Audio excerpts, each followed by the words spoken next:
Well, now let's talk about some politics as we wait for that press conference. The political spotlight turns to the likely general election showdown between Donald Trump and Hillary Clinton. And we're hearing a similar narrative about Donald Trump, one we kept hearing during the primaries, saying that he would eventually lose. Well, my next guest says this is exactly why the public should be skeptical. And he's here to tell us why the press faces a huge credibility gap when it comes to Mr. Trump. Joining me now, Kurtz, the host of MediaBuzz. So we shouldn't believe the mainstream media when it comes to Donald Trump and what might happen.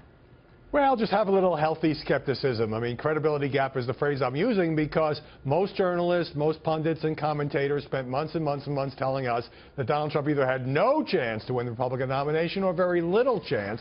Obviously, they adjusted that as we got closer to the end. And now we're hearing from many of those same people that he's going to get clobbered by Hillary Clinton in the fall campaign. Well, maybe he will. But given the track record here, I wonder if the press is falling into a trap, and that is judging the Trump candidacy by conventional political analytical standards when he kind of smashed those standards with the campaign that he ran in the primaries. Certainly, it's an unconventional year, so we can't assume that the same things would happen as in the past. Howie, you quote a couple recent news articles here, and I want to show our viewers some of those. One is from Salon, and it says the widespread dismissal of Trump 2016 stands out as one of the more significant media failures of the past year. And then it goes on to hammer the media. Well, not just the past year. I would say in past decades, there's been no bigger blunder by the press when it comes to a presidential campaign than what we have just seen with Donald Trump. I mean, it's not just picking the wrong horse or somebody else won and we thought the other guy was going to win. It's missing the anger and frustration that millions of Americans feel toward Washington, toward the Republican establishment, toward the media establishment. That's the connection that Donald Trump made, and that's why he's the last man of 17 standing. You know, Howie, you talk to these media folks all the time down there in D.C. Why didn't they take Donald Trump more seriously?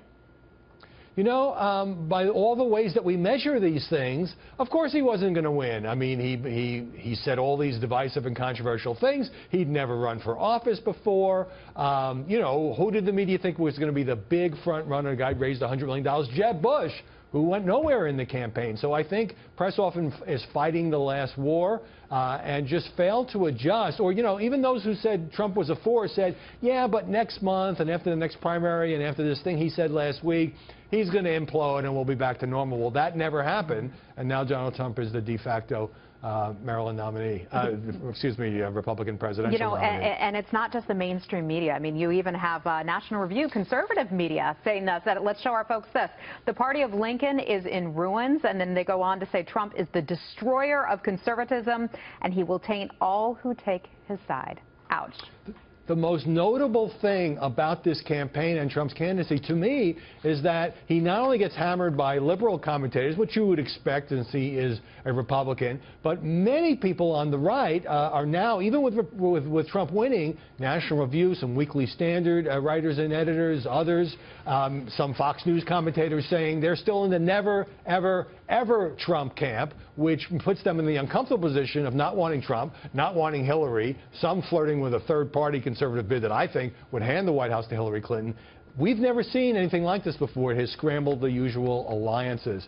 Hey, if I could just briefly add on the situation with the 4 shootings in Maryland, it's close to where I live in Montgomery County. The public schools there, I know this because I have kids in the schools, have now put a shelter-in-place program just to be on the safe side because while police continue to look for the gunman, whoever he may be. I just thought I would add that. Thank you for mentioning that. And that is so frightening for so many parents. And imagine those school teachers who are charged with protecting those children. Howie, thanks for that information. Kurtz, thanks a lot. And we'll be watching your show this weekend. Good to see you. You too.